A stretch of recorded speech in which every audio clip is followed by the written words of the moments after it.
jornalismo responsável que não perde o otimismo.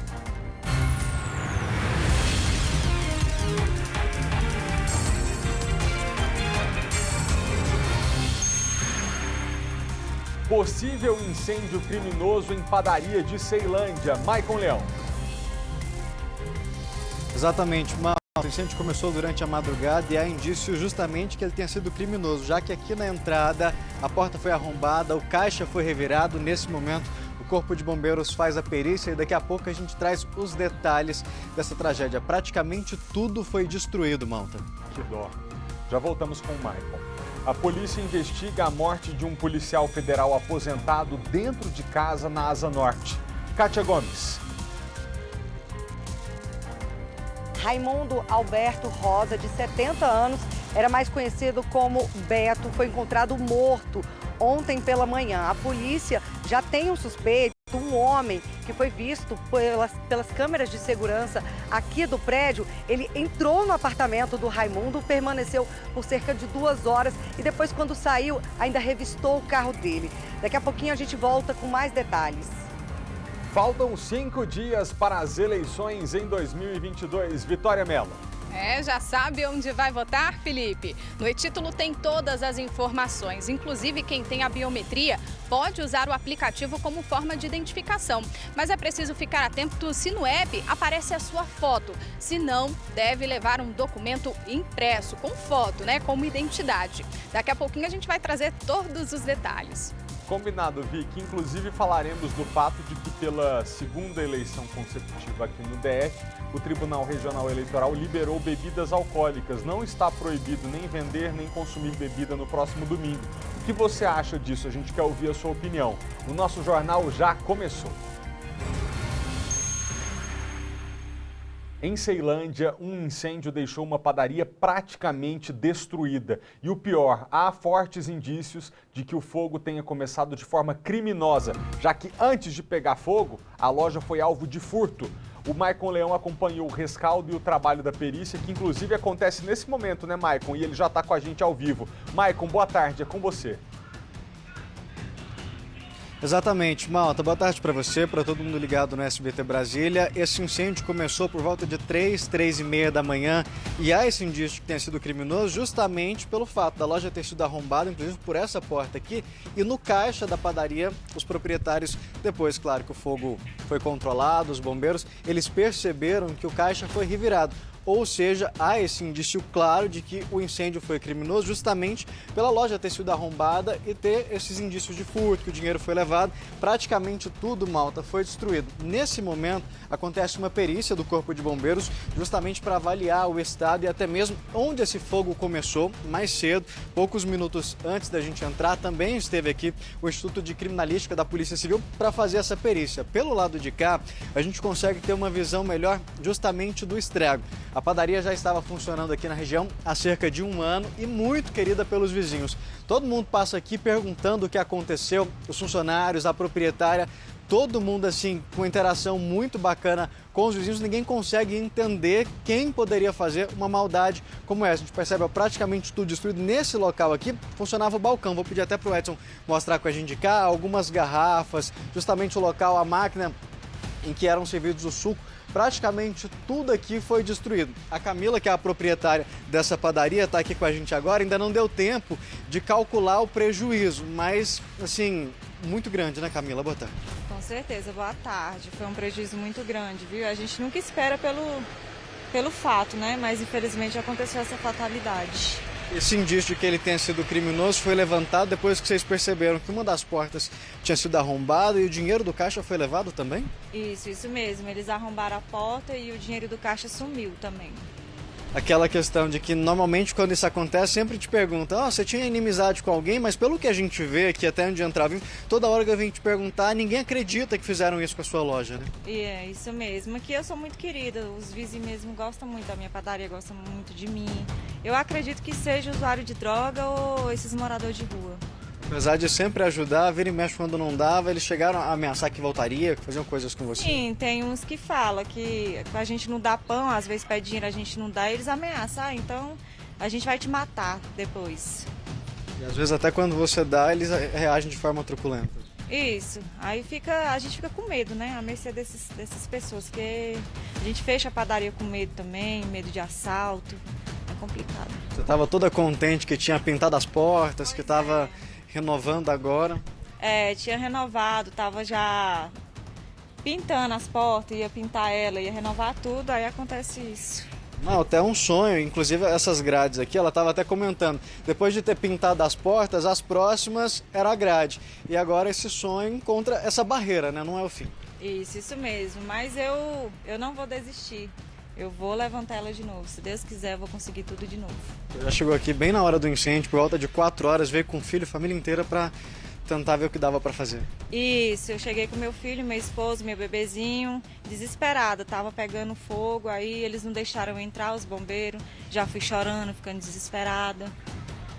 Parecia que minha vida tinha acabado. Aí graças a Deus que agora eu tô mais tranquila, vi o estrago aí, agora eu vou esperar a perícia, né, pra ver o que eles vão falar pra mim. Quando você chegou, como é que era a cena? Nossa, desesperador. Eles já tinham apagado o fogo, mas estava muito quente o vapor. Aí eles não deixaram eu entrar, mas de destruição total. É aquele sonho que você tem, que você vê se acabando. Muito triste mesmo, demais. Malta, a gente estava conversando aqui antes do jornal começar, depois que a perícia liberou, que a gente abriu, começou a ver, porque a priori ainda estava tudo fechado, ela comentando, nossa, os pães, os bolos, o padeiro tinha trocado tudo ontem, era tudo novinho, vocês tinham esse cuidado sempre. A clientela, inclusive, já está chegando perguntando, nossa, vai demorar a reforma? Isso, teve uma cliente minha que perguntou, e quando é que vai reabrir? Eu falei, moço, eu tenho que ver primeiro como é que eu vou fazer. Tudo doido, os clientes, hoje foi amanhã todinho eles vindo aqui perguntando, como é que vai fazer? E agora? Aí tem que responder para todo mundo. Sinal do tanto vocês são queridos por aqui. Graças a Deus. Malta, o principal é que todo mundo vira para Camila, a força, vocês vão conseguir, mas depende agora também, obrigado, viu, Camila, pela participação, justamente da investigação da polícia. Os sinais evidentes do que teria acontecido foi justamente ali onde o bombeiro está fazendo ali agora as fotos, que é justamente onde fica o caixa, onde, segundo a proprietária e a polícia, teria sido mexido, o dinheiro teria sido levado, e aquela porta ali ao lado foi por onde essa pessoa teria entrado. Não se sabe ao certo a dinâmica ainda, como tudo teria acontecido. O que se sabe é que o fogo começou por volta de 3h30, 3h40, se alastrou rapidamente. A gente percebe que em algumas partes o forro também acabou cedendo. Boa parte da padaria foi destruída e a suspeita inicial é essa, Malta, de que seria uma pessoa em situação de rua, esses usuários de drogas que frequentam aqui a região, que inclusive eles costumam ajudar dando pães, alimentos, mas que quando não tem jeito ficam revoltados, inclusive já teriam ameaçado de voltar, matar e infelizmente é o que provavelmente pode ter acontecido. O caso agora segue sendo investigado pela Polícia Civil, mas é lamentável ver a cena, principalmente ver um sonho destruído, queimado dessa forma, né? Olha, Maicon, a gente imaginando que a Camila fique com essa padaria pelo menos 2 semanas fechada, porque ela vai precisar fazer reforma, restabelecer a segurança aí da janela e das portas. Enquanto isso, os funcionários continuam parados, obviamente vão ter que continuar recebendo salário. Isso, a pequena comerciante não está vendendo nada para poder arcar com a folha de pagamento. Eu acho que menos de R$50 mil a Camila não teve de prejuízo. E a gente tem que colocar a responsabilidade nesse país mesmo, porque a Camila é a representante do brasileiro médio. É uma pessoa que é uma pequena comerciante, tem um negócio local, que é o perfil que mais gera emprego no Brasil e é o perfil de comerciante mais desrespeitado no nosso país, porque tem usuário de droga na frente, morador de rua. Eu me compadeço sim da situação de uma pessoa que é dependente química e que não consegue controlar o próprio comportamento. Também me compadeço daquela pessoa que não tem onde morar e acaba caindo nas garras do tráfico de drogas, mas igualmente me compadeço da Camila. Então, um país que não consegue manter atrás das grades ou em tratamento decente pessoas que já não têm mais condição de estar soltas e convivendo em sociedade, impõe a pessoas como Camila um castigo que ela não deveria ter que receber. Um prejuízo eu estimo em R$50 mil pelo fato de que, gente, que não deveria estar na rua, está nas ruas aterrorizando, vandalizando, destruindo sonhos, destruindo um pequeno negócio gerador de empregos aí em Ceilândia. Isso é desesperador, mas a gente termina essa participação desejando muita sorte a Camila e mandando um recado para a comunidade aí de Ceilândia, que assim que a padaria estiver reformada, gente, privilegiem a padaria dela, comprem aí, ajudem essa pequena comerciante, porque são pessoas como a Camila que estão de fato fazendo o Brasil caminhar e não quebrar, apesar de toda a adversidade. E pessoas como a Camila que enfrentam o pior do nosso resultado de políticas públicas inadequadas, de leis muito benevolentes com quem deveria estar preso. Coitada, a Camila é quem está pagando o pato, mas a comunidade vai se unir, vai conseguir ajudá-la com certeza. Oh, meu Deus, obrigado, tá, Maicon, pelas informações. Muito triste, gente, muito triste. Você ser dona de uma padaria que atende os seus vizinhos, que gera ali 10, 12, 15 empregos, quer dizer, famílias que dependem do seu sustento, e você em uma madrugada se vê vítima de um crime, de um vandalismo que te drena 50 mil reais de prejuízo e que te faz questionar se vale a pena continuar tocando seu negócio. Isso é desesperador. Bom, ainda no noticiário policial, está sendo investigada a morte de um policial federal aposentado aqui no Plano Piloto. Depois de dias sem ninguém conseguir falar com ele, o corpo desse policial foi encontrado no apartamento onde ele morava na Asa Norte. Raimundo Alberto Rosa, de 70 anos, morava sozinho no primeiro andar deste prédio na 411 Norte. Há 7 anos, Alberto, como era conhecido, comprou o imóvel.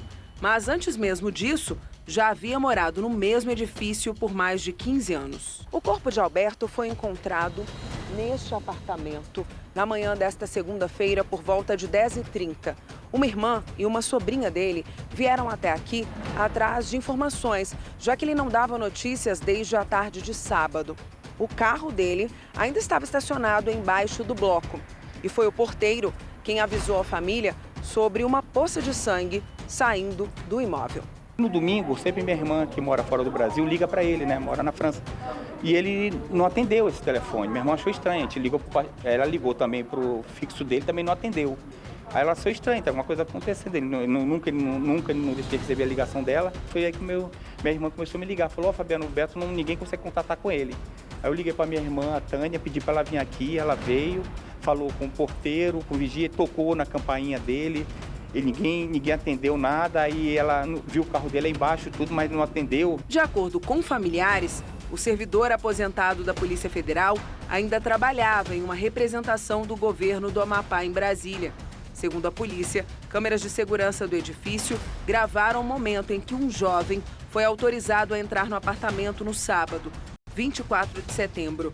O circuito também registrou a saída dele do imóvel e o acesso ao carro da vítima, que foi revirado, mas não foi levado. Ele falou, cuida com suas companhias aí, rapaz, com quem você leva para sua casa, entendeu? Você conhece a pessoa num dia, né? Já quer levar no outro, então tem que conhecer primeiro, né? Porque hoje o mundo é muita morte, muito assassinato, né? O veículo foi recolhido pelos investigadores e vai passar por perícia. A Polícia Civil trabalha com as hipóteses de homicídio ou latrocínio. Bom, e até onde a gente sabe, ele não teria inimizades, não teria comprado qualquer tipo de briga ali, né? Uma morte absolutamente misteriosa. Deixa eu acionar de novo, agora ao vivo, a repórter Kátia Gomes para a gente continuar falando sobre esse caso. Kátia, você tem alguma atualização para a gente das investigações? Oi, Malta. Tenho sim. Segundo a polícia, o inquérito já foi instaurado e agora eles estão investigando se foi um homicídio ou se foi um latrocínio, que é o roubo seguido de morte. A polícia disse que nesse primeiro momento não vai gravar entrevista, porque eles estão ainda fazendo as investigações para tentar identificar o homem responsável pela morte do Alberto Rosa, conhecido como Beto, de 70 anos. O que a gente tem de informações desse caso? A gente sabe que as imagens das câmeras de segurança registraram o Alberto chegando aqui no apartamento onde ele morava, no primeiro andar, por volta de 6h30 da tarde, né? Ele chega aqui no apartamento. Quando é por volta de 9 horas da noite, ele recebe um homem, um rapaz. Esse rapaz sobe e vai para o apartamento dele. Lá ele permaneceu por cerca de 2 horas. O relógio marcando 11h23 da noite mostra o momento que esse homem desce e ele segue ali, olha, em direção ao estacionamento onde o carro do Alberto estava parado. Ele abre o veículo e começa a revirar o carro dele, né? Ele não leva o veículo, mas ele mexe ali em alguns pertences. Ainda não se sabe se ele levou algum objeto ou não. Enfim, no domingo, né, os familiares já tinham dado falta dele, porque, como vocês viram na reportagem, uma irmã que mora fora do Brasil tentou falar com ele, como ela fazia de costume, quase todos os domingos, ela ligava para ele, só que ele não atendeu. Foi aí que a preocupação da família começou. Ele, que sofria de gota, tinha feito um procedimento na sexta-feira no hospital e ele tinha decidido passar o fim de semana em casa justamente por conta desse procedimento. Os familiares, preocupados com o que tinha acontecido, chegaram inclusive a procurar o Alberto em hospitais. Como ele não foi encontrado, a família ficou preocupada e decidiu procurá-lo aqui no apartamento. Ele foi encontrado pela síndica e também pelo zelador aqui do prédio. Quando os dois chegaram na porta do apartamento do Alberto, viram uma poça de sangue, né? Um pouco de sangue saindo por baixo da porta e aí eles desconfiaram. Também tinha marcas de sangue no corrimão do prédio e também uma marca de sangue com uma pisada na calçada, né? Isso tudo levantou a suspeita de que teria acontecido. E a suspeita, claro, foi confirmada depois que a polícia teve acesso às imagens das câmeras de segurança. Eu conversei um pouquinho mais cedo com alguns moradores. Todos os moradores conheciam ele há muitos anos, ele morava aqui nesse prédio há mais de 20 anos. E o que esses moradores relataram? Que o Alberto, ele costumava receber muitos jovens no apartamento dele. Muitos homens frequentavam o apartamento dele. Eram jovens, assim, de 17, 20 e poucos anos. Inclusive, alguns moradores, alguns vizinhos até se incomodavam com essa situação e já foi até motivo de reclamação. Então, era frequente alguns rapazes frequentarem o imóvel dele, né? Inclusive, na reportagem, o irmão dele falou que já tinha alertado o Alberto sobre esse risco de receber pessoas que ele não conhecia direito. Então, a suspeita é de que ele tenha conhecido esse rapaz que veio até o apartamento, né? Não era nenhum próximo, e isso acaba prejudicando o trabalho da polícia de investigação, né? Para tentar identificar e saber quem é esse homem que veio até o apartamento, ficou aqui por cerca de 2 horas e depois foi embora, deixando o Alberto morto na sala, né? Tudo indica que ele foi morto a facadas. Essa é a informação que nós temos da polícia, que ele teria sido morto a facadas. Então, a investigação ainda está bem no início, né? Aqui todo mundo, né, por ser uma região nobre de Brasília, todo mundo fica assustado, fica com um pouco de receio de comentar o que pode ter acontecido ou não, mas, segundo os vizinhos, ele realmente pode ter sido vítima de alguma pessoa, né, que ele convidou para vir até o apartamento dele, como ele costumava fazer com muita frequência. Inclusive, eu conversei com um amigo dele que topou conversar com a gente, disse que não queria mostrar o rosto, mas falou que o Alberto era uma pessoa reservada, mas era uma pessoa muito do bem, era um amigo, era tranquilo. Disse que não sabia da intimidade dele, da vida dele, mas que como amigo ele era uma boa pessoa. Vamos ouvir esse depoimento. Como é que ele era como pessoa? Como é que o senhor descreveria ele? Muito boa pessoa, eu gostava dele. O pessoal todo gostava dele. O pessoal não sei nem. Todo mundo gostava dele. Ele era generoso? Com certeza. Você falou, ele já tinha. Ele me prestou um dinheiro no tempo, prestou quase R$100 dele. A mulher, como é que o cara faz isso, né? Não sei. Agora esse homem a gente não sabe quem foi, né? Ele tinha algum relacionamento? Era namorado, era casado? Não, aí não sei, aí não sei porque particular, né? Não sei. Eu sei que a nossa amizade era assim, só uma amizade, né? Uma amiga, assim. Agora, relação, não sei se ele tinha relação. Há muito tempo que ele estava aqui? Ele já morava aqui há muitos anos, Ele né? morava muito tempo aqui. Ele sempre falava pra mim que era policial federal. Agora, se a gente não acreditava não que ele é policial federal, que ele não mostrava a carteira, né? Porque tinha que mostrar a carteira, né? Mas é isso mesmo. Nossa, muito triste, né? Saber que o cara entrou e fez isso. Com certeza. Ó, deixa eu falar um negócio aqui. Assim como agora há pouco, no caso do incêndio lá em Ceilândia, o Maicon com muito jeito, né, perguntou para Camila: você tinha alguma inimizade? Havia ocorrido alguma briga, alguma desavença? É porque quando acontece um crime, e nesse caso um grave crime, né, o mais grave do Código Penal contra a vida, a primeira coisa que a gente se pergunta é: será que a pessoa vítima do homicídio tinha inimigos? Porque se ela se desentendeu com alguém ou teve alguma desavença muito grave, a nossa primeira hipótese tem que ser: será que essa pessoa com quem o seu Alberto teria brigado e se vingar? Bom, não era o caso, porque todo mundo dizia que ele era uma pessoa do bem, bastante reservada. Mas as informações que a gente recebe agora é que a gente não tem nada a ver com a privacidade de um senhor de 70 anos de idade e o que ele resolve fazer dentro do apartamento dele. Desde que não fira a lei, é problema dele. Agora, que receber pessoas desconhecidas dentro da sua casa é, de certa forma, se colocar em risco, isso é inegável. Já noticiamos aqui algumas vezes casos assim, de gente que recebe convidados em casa, não conhece a pessoa, não sabe de onde veio, quando menos espera, se depara com um verdadeiro assassino disposto a tirar sua própria vida ou para levar seu patrimônio ou simplesmente porque é uma pessoa que tem gana de matar os outros. Então aí fica complicado. Coitado desse senhor, realmente teve uma morte trágica, horrível, sofreu antes de morrer e serve de alerta, né, gente? Óbvio que a privacidade de cada um é a privacidade de cada um, mas ter aquela malícia de não se colocar em perigo é um dever de todos nós, porque esse mundo que a gente está vivendo é muito maluco. Ô, Kátia, o corpo do Alberto já foi liberado?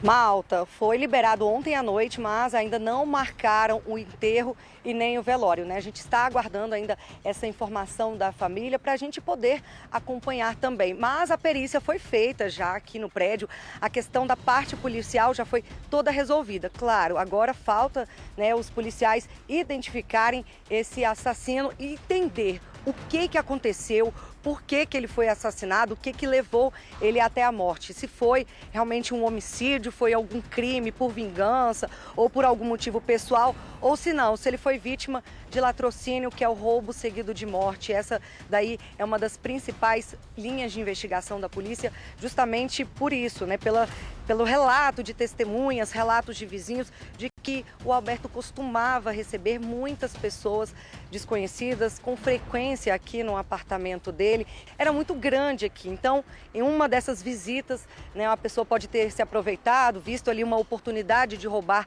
alguma coisa, infelizmente acabou tirando a vida do Alberto. Mas claro, todas essas conclusões ainda serão resolvidas, né, tiradas pela polícia e a gente segue acompanhando aqui, Malta. Obrigado, Kátia. Só para a gente concluir, definitivamente nós não estamos dizendo que a culpa é da vítima, né? É óbvio que a gente se solidariza, lamenta muito pela perda dessa vida. A vida é o bem mais importante que a gente tem. O que a morte do seu Alberto deixa como recado é que a gente não pode brincar com o desconhecido.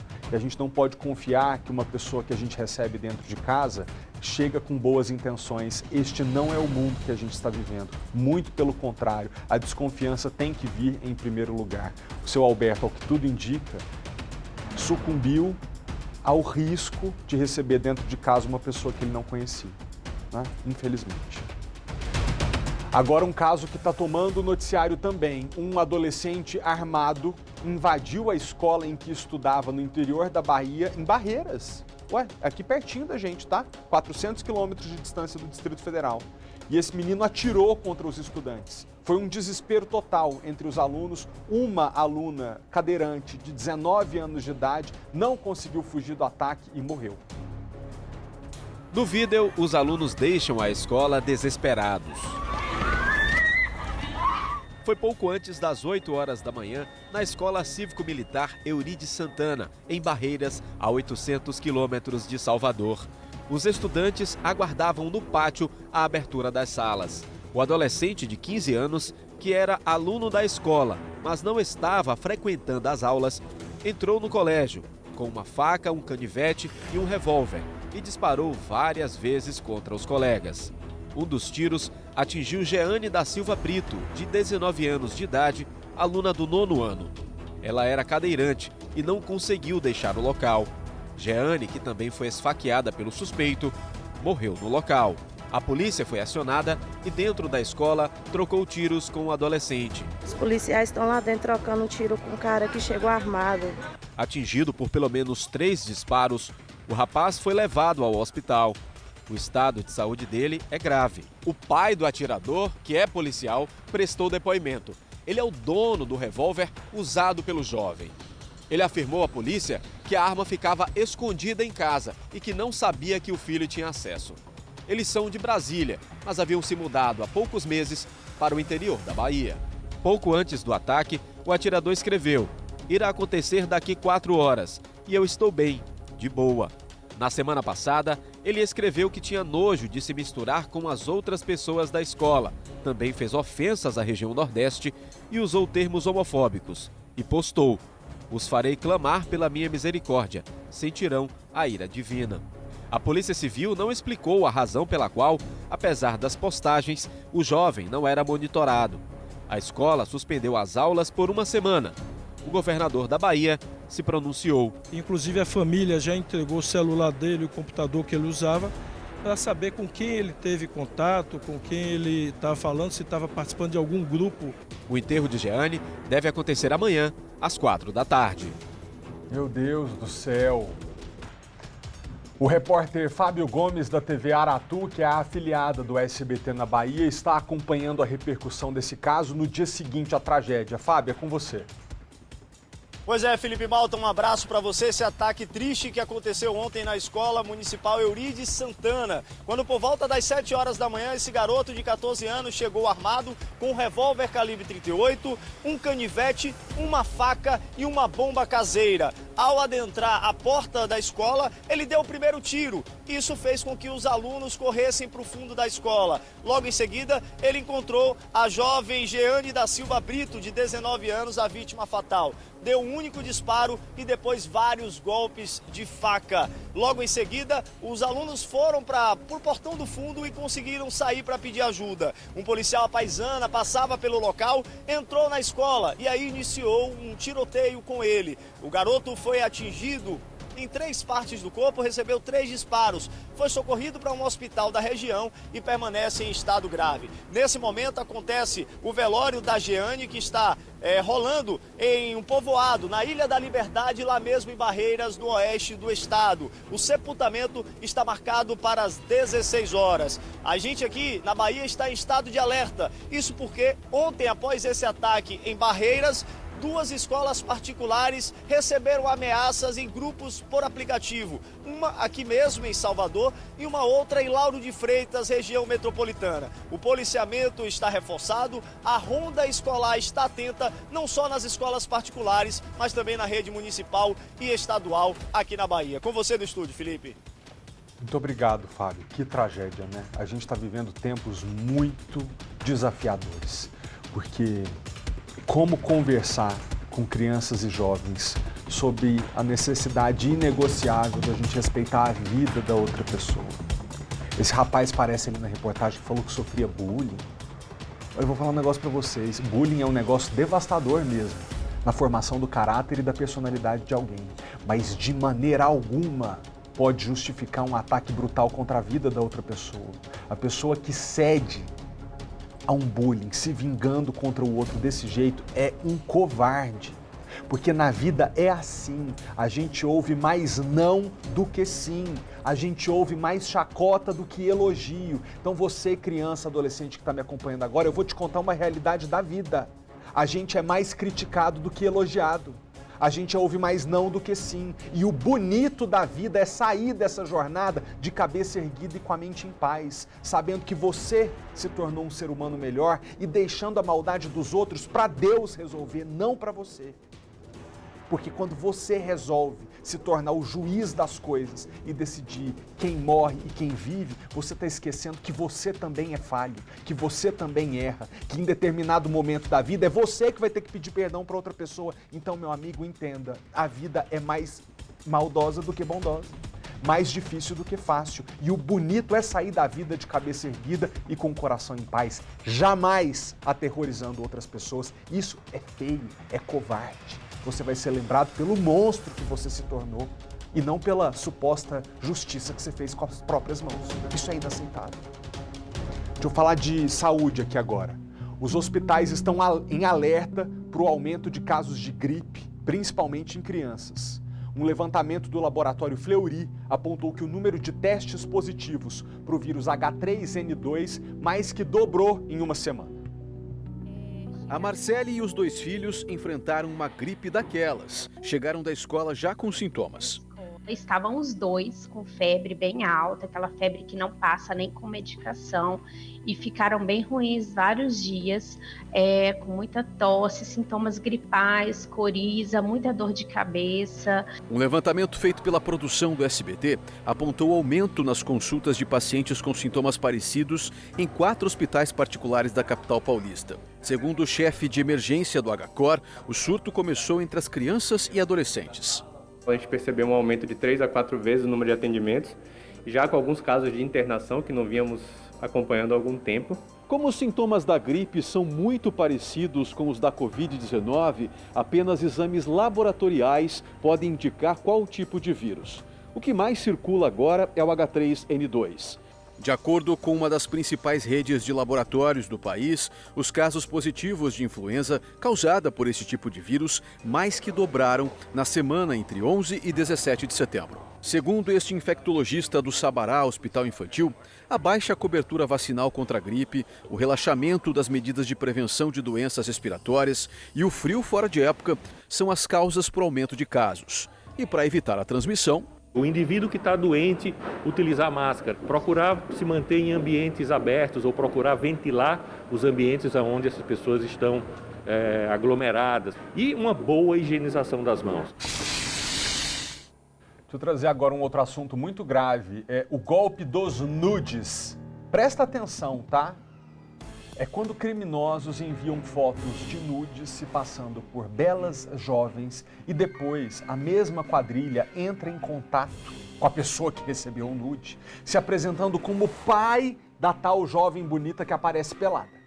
E informando pro rapaz, né, na maior parte das vezes é um homem que recebe esse nude, informando para esse homem que vai denunciar o caso para a polícia, porque a menina do nude é menor de idade.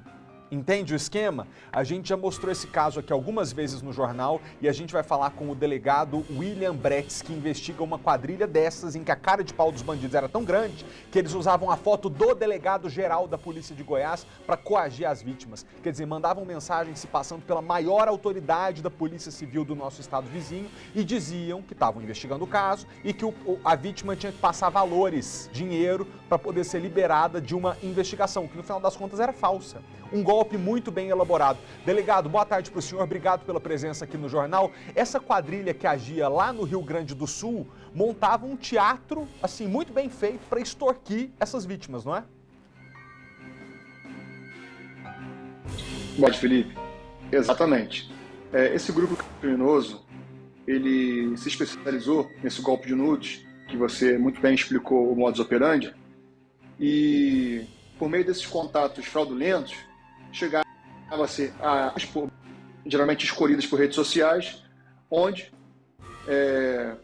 dentro desse engodo, dessa trama criminosa, exigia-se essas quantias. Então, a Polícia Civil do Estado de Goiás, por meio da DEIC, aqui em especial do Grupo de Repressão a Estelionatos e Outras Fraudes, com apoio da Polícia Civil do Rio Grande do Sul, desencadeou na quinta-feira passada uma operação cujo objetivo era cumprir 16 mandados, sendo 8 de prisão e 8 de busca e apreensão, na capital gaúcha e outras cidades vizinhas.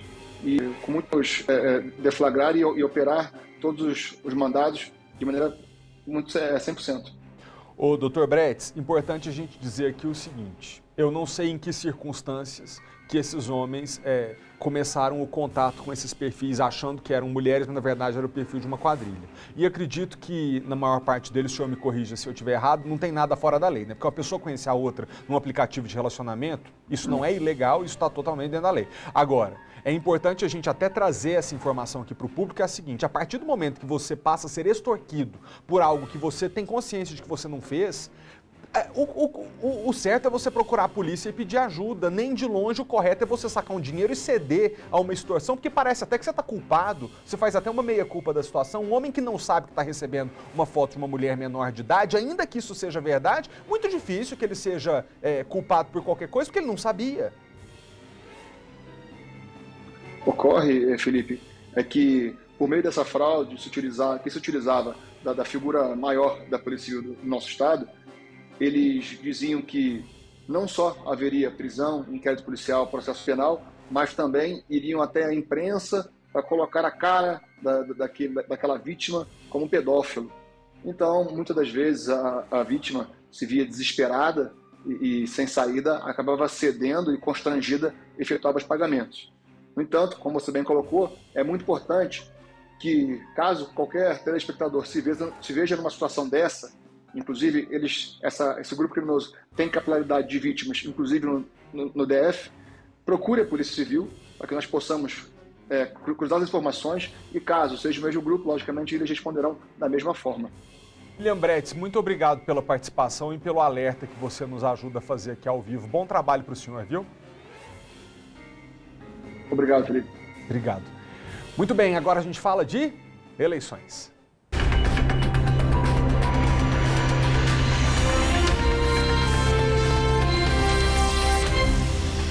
E em função das eleições, na próxima sexta-feira, dia 30, foram suspensas as aulas em todas as escolas públicas e privadas do Distrito Federal. Essa medida foi publicada no Diário Oficial. É que muitas têm espaços reservados para as votações e o Tribunal Regional Eleitoral precisa ter acesso a elas para preparar as salas. Apenas as creches funcionarão normalmente. A Secretaria de Educação informou que esse dia de suspensão vai ser reposto no calendário escolar. Lembrando, então, dia 30 a gente não tem aula.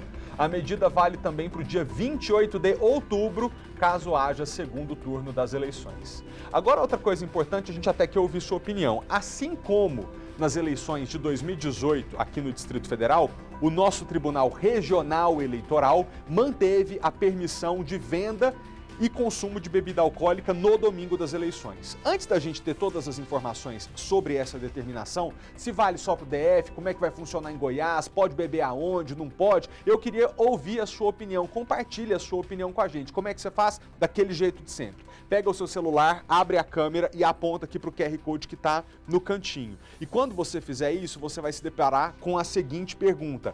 Na sua opinião, bebida alcoólica deveria ser liberada na eleição? Você tem duas opções de resposta. Sim, não vejo problema e não vai dar confusão. Daqui a pouquinho a gente vê o que os nossos telespectadores pensam sobre este assunto. Inclusive, você pode mandar comentários ali pelo mesmo aplicativo e, se der tempo, a gente lê aqui ao vivo, tá? Já já a gente tem todas as informações sobre essa questão de bebida alcoólica nas eleições enquanto você vai votando. Enquanto você vota, a gente continua a falar desse assunto.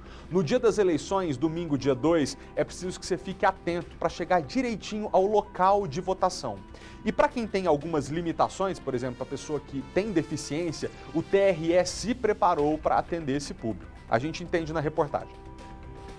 Justino trabalhou por muito tempo como motorista, mas aos 32 anos de idade, complicações do vírus da herpes o deixaram cego. Ele teve de reaprender a andar pela cidade, dessa vez guiado por uma bengala. Ele faz parte dos 103 mil brasilienses com algum tipo de deficiência, aptos a votar nas eleições de outubro. Mas exercer esse direito parece ser mais difícil para esse público. Para nós, pessoas com deficiência, principalmente visual, né, não excluindo as outras, a gente tem muitas barreiras na questão da acessibilidade, principalmente até chegar à sessão, né, aos locais de votação. Neste ano, o DF conta com 610 pontos de votação, mas nem todos atendem a esses eleitores. Apesar disso, a legislação não prevê voto facultativo para eles. Para as eleições de 2022, a Justiça Eleitoral promoveu uma série de mudanças na urna eletrônica. Ela passou dessa aqui, velha conhecida nossa, modelo mais retangular, para essa outra aqui, bem maior, um pouco mais quadrada e com mais recursos de acessibilidade. O teclado em braille faz parte do equipamento desde o começo. E há também um sistema de áudio que confirma os comandos feitos na urna. Mas a maior inovação deste ano vai aparecer na tela da urna eletrônica para auxiliar e direcionar os deficientes auditivos. É o intérprete de Libras ali na tela da urna, dizendo o cargo para o qual o eleitor está votando, né? O eleitor com qualquer tipo de deficiência pode solicitar ao mesário autorização para que um acompanhante entre junto com ele na cabine. Esse acompanhante, inclusive, pode auxiliar. A única providência é que o mesário vai ter que anotar, né, os dados desse acompanhante e registrar na ata. Deixa eu te explicar, esse QR Code que está aqui no cantinho da tela é a gente te perguntando agora se você concorda com a liberação de bebida alcoólica no dia das eleições. Em 2018, isso já ocorreu aqui no Distrito Federal, segundo o tribunal não houve problema, não houve confusão e por isso agora em 2022 eles repetem a decisão de não proibir bebida alcoólica no dia da eleição. Será que o clima que a gente está vivendo hoje em dia é o mesmo de 2018? Não sei, tá? Por enquanto, 67% dos nossos telespectadores dizem que não concordam com bebida liberada no dia da eleição. Acham que vai dar confusão. Posso te dizer? Eu concordo. Eu não liberaria, não. E 34% dos telespectadores, se você puder voltar rapidinho aqui só para a gente ver, 34%, é isso. Dizem que não vem problema, né, em liberar bebida alcoólica. Então, na prática, de cada 3 telespectadores nossos, 2 acham que bebida tinha que continuar liberada e 2 acham que bebida não poderia ser liberada e 1 acha que não tem problema. Já vamos falar sobre esse assunto, mas antes disso, deixa eu te contar uma outra coisa. Você que é usuário do Instagram, talvez tenha se deparado com uma nova funcionalidade do aplicativo. Repare só, quando você abre seu feed, o que acontece? Vem ali uma mensagenzinha do TSE, que se você clicar, isso te direciona direto para o WhatsApp do Tribunal Superior Eleitoral. É que o vídeo está passando muito rápido, mas ali, no feed, bem em cima vem assim, quer informações seguras sobre as eleições? Clique aqui. Aí você clica, não te leva nem para o perfil do Instagram do TSE não, te leva direto para o WhatsApp do Tribunal Superior Eleitoral e a partir dali você consegue mandar mensagem e interagir com o tribunal para tirar suas dúvidas sobre eleições. Não está em todo mundo que tem Instagram que está conseguindo fazer isso não, tá? Por exemplo, no meu eu não consegui, mas da jornalista Isa, que é a nossa colega aqui, que foi da onde a gente printou essa tela, já está funcionando. Muito bem, falando de bebida agora, a gente aciona a repórter Vitória Mello. Vicky, sobre bebida alcoólica, essa decisão de liberação é do Tribunal Regional Eleitoral do Distrito Federal. Mas como o nosso sinal chega a centenas de milhares de telespectadores no entorno, no estado de Goiás, eu queria que você explicasse. Em Goiás, como é que vai funcionar? Está liberada a bebida ou está proibida a bebida alcoólica?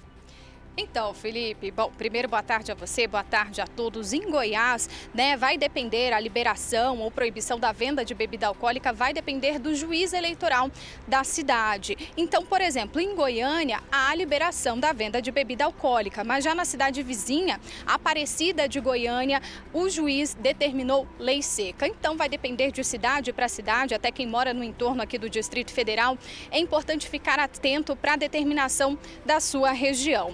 A adoção da lei seca é facultativa, cada unidade da federação tem autonomia para definir. Historicamente, a medida era adotada aqui no Distrito Federal, mas nas últimas eleições houve a liberação. E agora esse ano, 2022, a liberação se repete. Segundo o TRE, em 2018 não houve registros de ocorrência. De acordo com o TRE, além disso, a proibição não evita o consumo de bebida alcoólica. Outra informação importante sobre eleições, pegando aí um apanhado sobre o assunto, a partir de hoje a prisão ou detenção de eleitor fica restrita. A norma prevista no Código Eleitoral Brasileiro tem o objetivo de garantir ao cidadão o direito de ir até a urna eletrônica. Ficam atrás das grades apenas aqueles que forem presos em flagrantes ou por crimes inafiançáveis. A medida fica em vigor até 48 horas após o primeiro turno da eleição, ou seja, dia 4 4 de outubro. Só reforçando que a imunidade eleitoral não impede que os criminosos sejam condenados após as eleições. Bom, agora outra informação muito importante, eu quero saber se vocês aí em casa já baixaram o e-título, que é a via digital do título de eleitor, né? O aplicativo mostra o endereço de onde, o local de votação, né? Onde você vai votar, também a situação eleitoral. Inclusive, quem tem a biometria pode levar o aplicativo como forma de identificação. Mas eu até citei no início do jornal que é importante ficar atento se no seu aplicativo aparece a sua foto, porque precisa ter a foto no momento de votar. Se não tiver, aí sim você precisa levar um documento, né, impresso ali, uma CNH ou identidade. É importante baixar o e-título, né, antes do dia 2 de outubro, antes de domingo, até para você se familiarizar com o aplicativo. Então é bom não deixar para a última hora, o aplicativo tem todas as informações que o eleitor precisa saber no momento de votar. Felipe. Muito obrigado, Vicky. Você estava contando que o seu tem foto, né? O meu também, mas tem gente que baixa o e-título e descobre que ele está sem a foto, aí não vale. Lá em casa a gente estava conversando sobre o assunto, aí a gente baixou o aplicativo, eu vi que no meu tem foto, mas o da minha mãe, no caso, não tem a foto. Então ela precisa levar um documento de identificação, a identidade lá no dia 2 de outubro, na hora de votar. Então é importante ficar atento a esses detalhes, né? Que às vezes a gente é pego de surpresa e pode evitar, né? Qualquer confusão, qualquer problema. Outra coisa que você falou que é tão importante a gente dizer aqui, óbvio que pode ser que já ainda esteja liberado para baixar o e-título no dia 2, que é domingo. Agora, gente, negócio de tecnologia, quando todo mundo começa a acessar ao mesmo tempo, sempre dá uma travadinha. Então, se você depende do seu e-título para saber onde você vai votar ou até vai utilizá-lo como documento de identificação, não deixa para domingo, não. Porque imagina, domingo são 156 milhões de eleitores, né, ao todo no Brasil. Imagina quantos não precisaram baixar esse e-título, se precavenha e baixa agora antes da semana acabar. Obrigado, Vicky, pelas informações. Bora ver o resultado da nossa enquete e entender o que as pessoas em casa acham? Olha, 65% dos nossos telespectadores dizem que não são a favor de bebida alcoólica liberada no dia das eleições porque acham que vai dar confusão. Deixa eu abrir aqui, porque eu disse que a gente poderia ler o seu comentário e a gente vai fazer isso com certeza. Primeiro, Júzer Barbosa de São Sebastião diz: os caras vão votar bêbados e as chances são enormes de dar problema. Pois é, difícil. Ó, a Karen Santos do Riacho Fundo 2 discorda da gente, viu, Júzer? Ela diz o seguinte: boa tarde, Felipe. Eu não vejo problema em vender bebida alcoólica no dia da eleição, porque se tiver briga, acontece até sem o uso de bebida alcoólica. A Karen tem um ponto. Quem sai de casa disposto a arranjar confusão, vai arranjar confusão tendo bebido ou não tendo bebido. Mas sabe o que eu fico preocupado, Karen? Porque a bebida é um inibidor daquele filtro de vergonha do cérebro da gente. Então, quando a gente bebe, a gente se dispõe a fazer coisas que sobra a gente não faria. Então, aquela pessoa que é agressiva, mais contida, quem sabe, eu acredito que quando ela bebe, ela pode se sentir mais autorizada, né, a botar pra fora a confusão que ela estava querendo arranjar. Mas a gente respeita a sua opinião. Bom, bebida alcoólica, se a pessoa exagera, é desordem em toda a área. Por isso, concordo que deveria estar livre no dia da votação. Essa pessoa não quis se identificar. Mas, bom, 63% dos nossos telespectadores não querem beber no dia das eleições, não. Vamos fazer o seguinte, gente. Já que você é contra a bebida alcoólica no dia das eleições, mais de 60%, vamos nós não beber? Que aí a gente já garante que 60% do eleitorado estará sóbrio totalmente, quer dizer, já reduz a possibilidade de dar problema, não é? A você de casa que participou, você tá vendo que quando você vota vai mudando ali automaticamente, né? Agora 62% são contra a bebida alcoólica no dia da eleição. Obrigado a todos vocês que participaram. Ainda sobre eleições, você em casa no último sábado viu o debate aqui no SBT, né? E esse debate bateu recordes de audiência nas redes sociais, o confronto direto entre os principais candidatos à presidência da República. No último sábado, a hashtag Debate no SBT esteve em primeiro lugar no Twitter mundial. Foram 4 horas ocupando a primeira posição nos Trend Topics. No Brasil, a hashtag Debate no SBT ficou 17 horas entre os temas mais comentados. Apenas no Twitter foram registradas mais de 156 mil menções. Outros termos ligados ao debate do SBT também estiveram entre os assuntos mais comentados. Com 48% de participação, é no Twitter, de longe, a maior concentração de informações sobre o debate presidencial. Em seguida, os comentários no Facebook ocupam a segunda posição com 19%.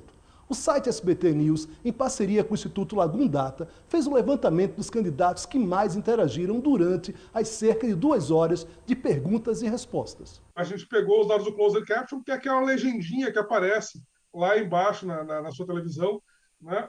E foi pegando tudo que os candidatos disseram entre eles ali, né? E aí, com isso, a gente pôde ver quem é que fala com quem, por quanto tempo, por quantas palavras a pessoa usa e quais são as palavras que são mais utilizadas. Nas interações verificadas, o candidato Jair Bolsonaro falou mais com os candidatos Padre Kelmo e Simone Tebet. Soraya Tronic teve mais interações com Felipe Dávila e Ciro Gomes.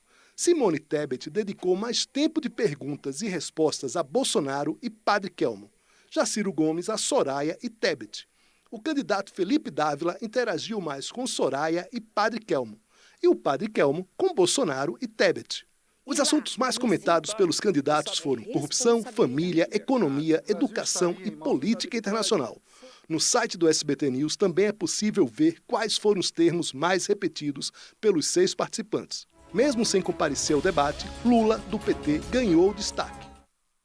Continuando o jornal, agora um alerta ao consumidor que está prestes a fazer um financiamento.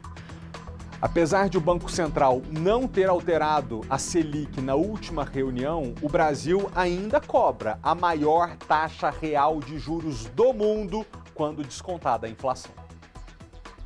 2022 começou com dívidas para Amanda. Estou devendo um cartão de crédito, estou devendo um banco com um valor de R$ 2.500 e um cartão de crédito no valor de R$ 4.000. Hoje no país, segundo o levantamento da Confederação Nacional de Dirigentes Lojistas, são pelo menos 63 milhões de pessoas endividadas. E o Brasil continua com o juro real mais alto do mundo, seguido por México, Colômbia e bem superior a outros vizinhos, como Chile e Argentina. De acordo com os economistas, o atual ciclo de alta da taxa Selic para controlar a inflação só deve mudar a partir da metade do ano que vem. Por isso, o conselho é evitar qualquer tipo de empréstimo, principalmente os mais altos, como cartão de crédito e cheque especial. As modalidades de rotativo e cheque especial são modalidades emergenciais. Qualquer outra modalidade de crédito, consignado, crédito pessoal, qualquer outra modalidade tem um juro menor do que essas duas. Por isso, é importante ponderar antes de fazer um empréstimo.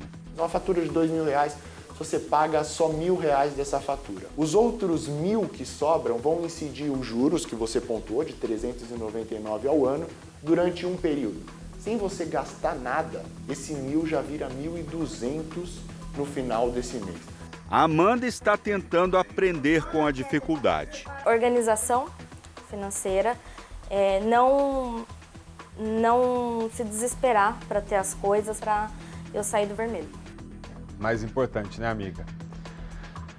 Deixa eu fazer um convite para você. As inscrições estão acabando, tá? Mês de outubro tá chegando e vai ser meu aniversário. Nesse ano vai ter festa, porque o SBT quer convidar você, nosso telespectador, para minha festinha. Vai ser uma gravação especial do É Sábado, no Teatro do Brasília Shopping, a quem desde já eu agradeço muito. Renata, um beijo. Obrigado por receber os nossos convidados, tá? Deixa eu dizer também que o Dolce Bistrô está apoiando o nosso evento e vai levar doce, bolo, salgadinho para fazer da festa completa. E a Creative Photo Cabine, já viram aquela máquina que você posiciona com seu amigo, aí a câmera dá uma girada 360 e você dança e tal, e faz uma lembrancinha maravilhosa? Estará lá também para os nossos convidados. Você quer ir para minha festinha? É muito simples. Acesse agora o Instagram do SBT Brasília, @SBT Brasília, e clica no link que está lá na bio, @SBT Brasília. Se eu te disser que tem que seguir, não é novidade, né? Tem que seguir, senão a gente não chama.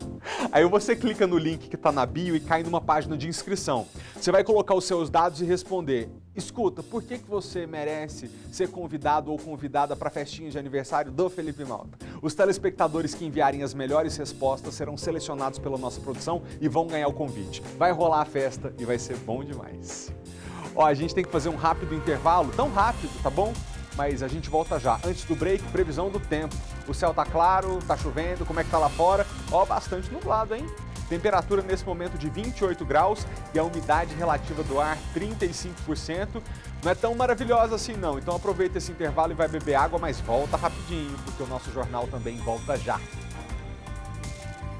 Se na sua casa tem muita peça de vidro, seja na mesa de jantar ou então lá no box do banheiro, por exemplo, é importante você ter cuidado com a manutenção dessas estruturas, viu? Porque até mesmo pequenos arranhões na superfície do vidro podem provocar acidentes. Se não tivesse gravado, ninguém acreditaria. Quando a Sidlene chegou em casa, tomou um baita susto ao ver que o vidro da mesa estava quebrando sozinho. Não demora muito e logo está todo em pedaços. Mas esse não foi o único caso na residência dela em Águas Lindas.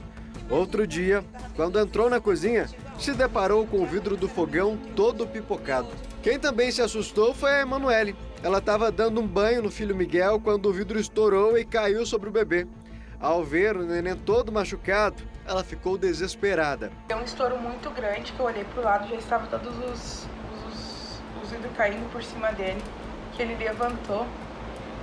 Já começou a escorrer sangue no nariz, um corte aqui na cabeça, os braços, já começou a escorrer sangue por tudo. E eu me assustei muito, comecei a gritar. Ele não chorou, eu comecei a gritar muito, eu chorava bastante. A Marcileia passou pela mesma situação, só com um filho um pouco maior. Ele foi tomar banho, o box travou e puxou com um pouco mais de força. O vidro se despedaçou. Gente, foi um susto enorme, fez aquele estralão. E o Flavinho tava em pé, aí voou aquele tanto de vidro, gente. Eu não sei, esse vidro corta, gente. Ele corta, ó, onde que tem vidro. Olha aqui. Gente, esse vidro cortou o pé do Flávio, cortou o meu do Flavinho. Agora a gente vai limpar aqui para dar um banho no Flávio depois. Este especialista explica o que pode ter acontecido para essa quantidade de acidentes. Quando a gente liga o chuveiro, quando a gente liga o fogão, principalmente em fogo alto, o chuveiro em altas temperaturas, vai ocorrer um aquecimento muito rápido do ar que está em volta, ou mesmo do fogão em si, e esse aquecimento vai passar rapidamente para o vidro. Um vidro, ele vai se dilatar e dilatando muito rápido, ele tende a trincar ou mesmo se quebrar. No início, quando a gente monta um banheiro, a preocupação com arranhão, sujeirinha que não sai, só com o passar do tempo, essa preocupação vai diminuindo, a gente vai ficando mais desleixado. Por exemplo, quantas vezes você já chamou alguém para trocar as rodinhas que movimentam o vidro do seu box? Talvez você nem saiba, mas ela tem uma data de validade. Precisa ser trocada a cada 1 ano. Se isso não acontece, ela vai desgastando e o risco do seu vidro cair e quebrar vai aumentando cada vez mais. Vale muito a pena você colocar um box e depois de 1 ano, no máximo 1 ano, você chamar a empresa que fez a instalação para dar uma manutenção preventiva. O que é isso? Apenas só trocar só o dano irregular para ver se está tudo ok, está no prumo, né? E aí dura mais 1 ano. É igual carro, tem que dar manutenção. O Isaías trabalha com vidros há mais de décadas e uma das soluções que encontrou foi usar o vidro laminado, igual aquele do para-brisas do carro, mas esse custa mais caro. É um vidro duplo que se quebrar ele só trinca. Às vezes tem vários para-brisas aí que tá trincadinho, mas não vai quebrar nunca, não vai nem entrar água. É para toda a vida o vidro laminado. Outra opção, já mais em conta, é instalar uma película de proteção, que ajuda caso o vidro estoure. Se aplicar a película de segurança antes da instalação do box, evita tudo que é acidente. Que se quebrar, ele pode funcionar às vezes até 2, 3 horas depois, mesmo quebrado. A película não deixa sair nenhum fragmento, não machuca ninguém.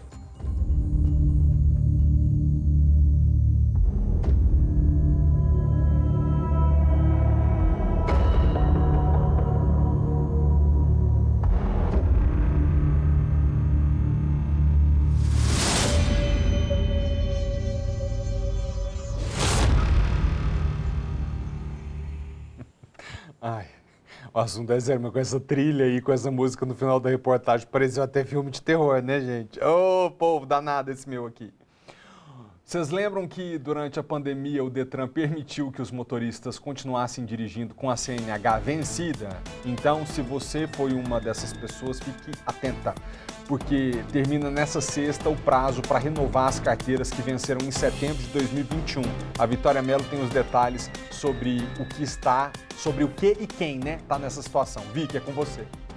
Bom, Felipe, quem está nessa situação, né, depois de fazer a biometria, precisa se dirigir a uma clínica credenciada pelo Detran para renovar os exames médicos, depois pagar aquela taxa de serviço e aí aguardar a emissão da CNH, que será entregue pelos Correios no endereço cadastrado. O serviço de biometria, né, que precisa ser feito antes mesmo da renovação dos exames médicos, está disponível em 15 pontos de atendimento do Detran e é realizado por ordem de chegada, então não precisa de agendamento prévio. O Senatran, como você disse, né, tinha estendido por 1 ano o prazo para regularização do documento por causa da Covid-19, mas esse prazo termina na próxima sexta-feira, dia 30. Lembrando que é infração de trânsito gravíssima conduzir veículo com CNH vencida há mais de 30 dias. Os condutores estão sujeitos a multa de R$ 293,07 na carteira.